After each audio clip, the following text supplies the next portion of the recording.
आप देख रहे हैं एलएस राइट न्यूज़। दोस्तों, LS right news YouTube channel पर आप सभी का बहुत बहुत स्वागत है। आज आपको इस वीडियो में बताएंगे कि दोस्तों, सरकार शिक्षा मित्रों के लिए तो मूर्ख बना ही रही है, लेकिन शिक्षा मित्र संघ के जो नेता हैं वह भी शिक्षा मित्रों के लिए मूर्ख बनाने में कोई कमी छोड़ नहीं रहे हैं। तो दोस्तों, इसलिए वीडियो के अंत तक बने रहें। आज इसी के बारे में जानकारी देंगे कि 18 अक्टूबर 2023 को शिक्षा मित्रों के विशाल धरने के बाद सरकार जैसी तैसी दबाव में आई, लेकिन पुनः कमेटी के नाम पर शिक्षा मित्रों को फिर संगठन गुमराह करने में लगे हुए हैं।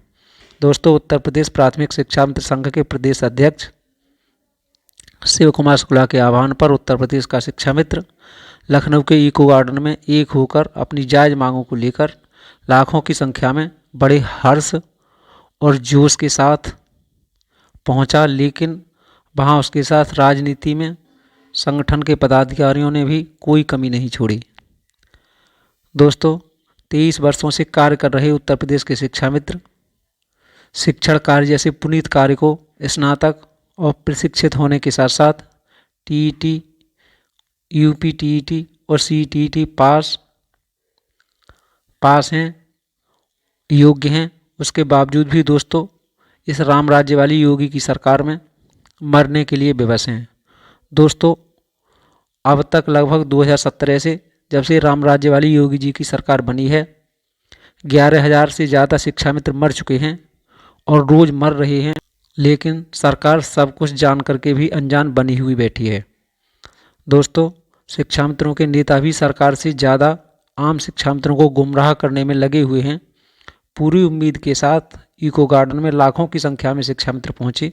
सरकार ने वार्ता के लिए शिव कुमार शुक्ला जी को बुलाया। उनके साथ कई अन्य पदाधिकारी भी थे। दोस्तों, कई बार की वार्ता के बाद वार्ता सफल हुई, लेकिन उसको भी शिक्षा मित्र नेताओं ने पूरा गुड़ का गोबर बना दिया, क्योंकि सचिव साहब ने वार्ता के दौरान कहा कि हम शिक्षा मित्रों की समस्याओं के लिए एक कमेटी का गठन कर देते हैं।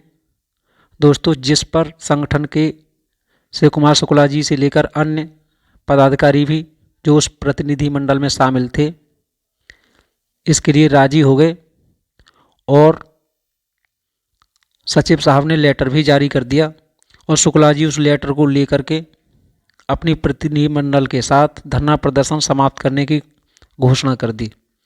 दोस्तों, जबकि शुक्ला जी सहित सभी को कमेटी का नाम सुनते ही अपनी कुर्सियां छोड़कर खड़े हो जाना चाहिए था और सचिव साहब को ये जानकारी देनी चाहिए थी कि उमा देवी जी के द्वारा लगातार 12 माह तक धरना प्रदर्शन करने के साथ साथ उमा देवी जी के साथ अन्य शिक्षा मित्र महिलाओं ने इको गार्डन में अपने केसों का त्याग किया, मुंडन करवाया और 101 ब्राह्मणों ने अपने जनेऊ का त्याग किया। तब जाकर सरकार ने 2018 में दिनेश चंद्र शर्मा उप मुख्यमंत्री की अध्यक्षता में हाई पावर कमेटी का गठन 2018 में किया था। दोस्तों,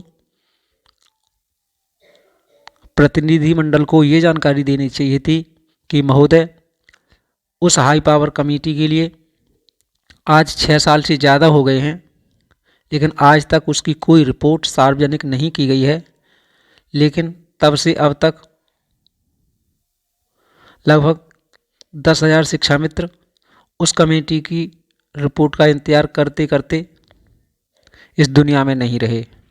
दोस्तों, 10,000 से ज़्यादा परिवार अनाथ हो गए,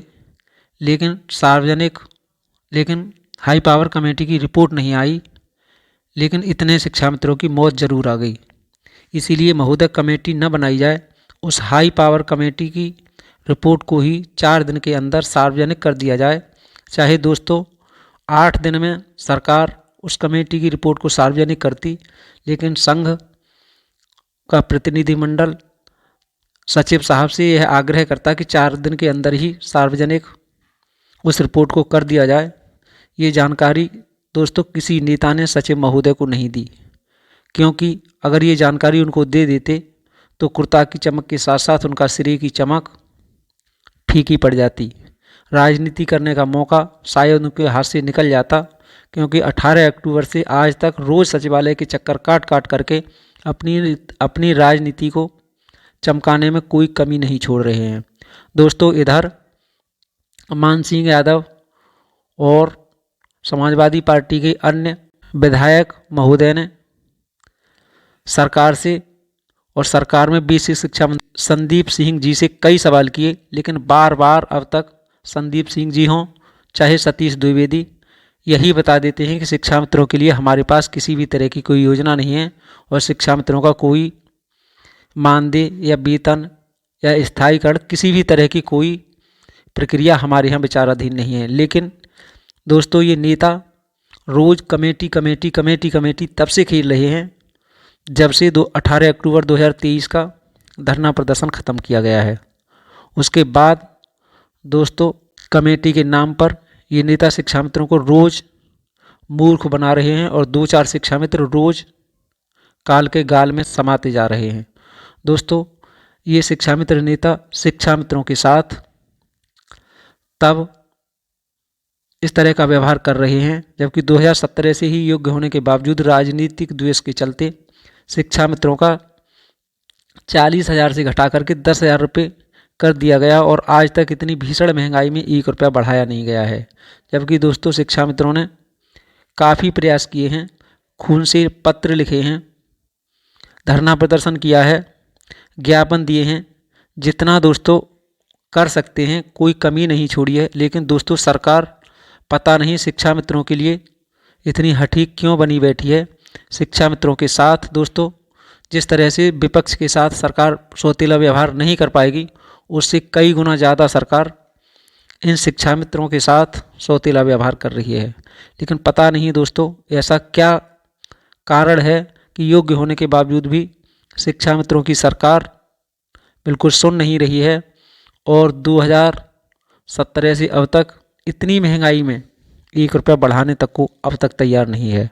और जब भी विधानसभा में विपक्ष के माननीय सदस्यों के द्वारा प्रश्न किया जाता है तो उसका एक ही जवाब आता है कि 3500 से 10,000 कर दिया। जबकि दोस्तों सच तो यही है कि 40,000 से घटाकर राम राज्य वाली योगी जी की सरकार ने 10,000 कर दिया और तब से 11,000 शिक्षा मित्र मर गए हैं और सरकार झूठ बोल करके आम जनता से लेकर के मीडिया तक को सभी को गुमराह करने में कोई कमी छोड़ नहीं रही है। दोस्तों, शिक्षा मित्रों के साथ कम से कम अब तो योगी जी की सरकार को न्याय कर देना चाहिए, क्योंकि 23 सालों से अपनी पूरी जवानी उम्र गरीबों, किसान, मजबूर और मजदूरों के बच्चों को शिक्षण कार्य करने में लगा दी। अब उम्र के आखिरी पड़ाव में दोस्तों 333 रुपये प्रतिदिन इस महंगाई में देना इन शिक्षा मित्रों के साथ घोर अन्याय है, क्योंकि अब इनकी बेटी और बेटे उच्च शिक्षा के साथ साथ विवाह के योग्य भी हो गए हैं। योगी जी को गंभीरतापूर्वक इस पर विचार करके इनको न्याय देना चाहिए। दोस्तों, तभी सच्चे राम राज्य की कल्पना योगी जी के इस राम राज्य में सार्थक सिद्ध होगी।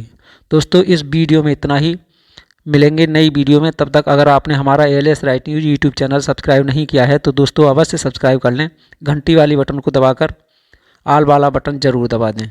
हमारी इस वीडियो के बारे में आपकी क्या राय है, कमेंट बॉक्स के माध्यम से अपनी राय हम तक अवश्य पहुंचाएं।